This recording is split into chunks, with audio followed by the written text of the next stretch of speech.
Over the span of 5 years, TikTok has transformed the social media landscape, going from a cringy app mainly used to share dances to one of the biggest platforms on the market. Some have taken advantage of the vast reach and the predominantly young user base to spread hateful rhetoric and ideologies. Indeed, TikTok has a Nazi problem that has been growing for a long time now.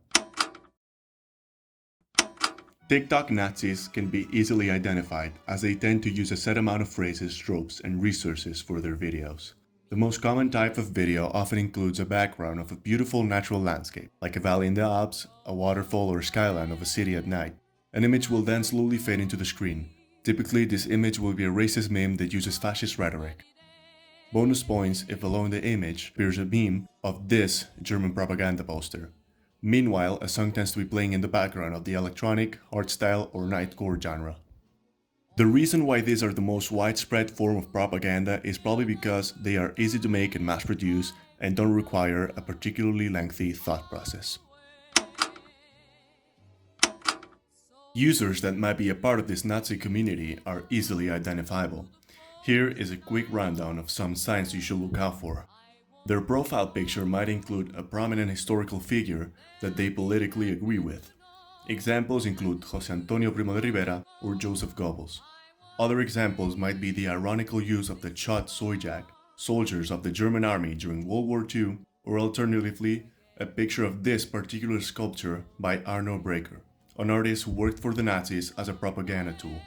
Their username might use the runes of the SS or their nationality, followed by their ideology. For example, British Monarchist 88.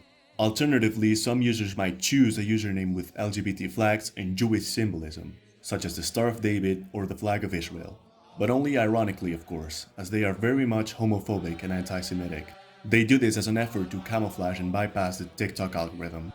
Apart from all I've mentioned so far, their profile always seems to be full of flags of formerly fascist nations or of random European countries, such as Germany, Italy, Spain, or even the UK, or hypocritically, Poland, Russia, or Ukraine, and even the European Union, among many others. Some of them even use Christianity as a way to justify their beliefs, as a common symbol is the cross of the Orthodox Church. Their most well-known phrase, however, the one which characterizes them the most, and the one which you've probably heard 1,000 times, is Save Europe. Their entire genre and ideology is centered around it. So much so that they have been nicknamed Save Europe Kids, and the songs which they use are called Save Europe bangers. Other classics include But What Does This Mean or Well, Well, Well. Going into their profile, it doesn't take a while to notice the use of numbers such as 88. While all of these have an encrypted meaning, here is a brief list. 88 stands for, and 1488 stands for the same but with the 14 words of David Lane, which stand for. One might also see 1141, which stands for Anti-Fascist Action. Quite the mouthful. In conclusion, the surge of the far right on TikTok can be attributed to a young and ignorant audience looking to put the blame of societal issues on vulnerable groups. Overall, they display pretty pathetic and immature attitudes, which is normal as most of them are probably not even 16 years old. I'm not sure of what their intentions are or what they aim to achieve, but if you ever encounter one of these types of accounts, which I'm sure you will, make sure to report them.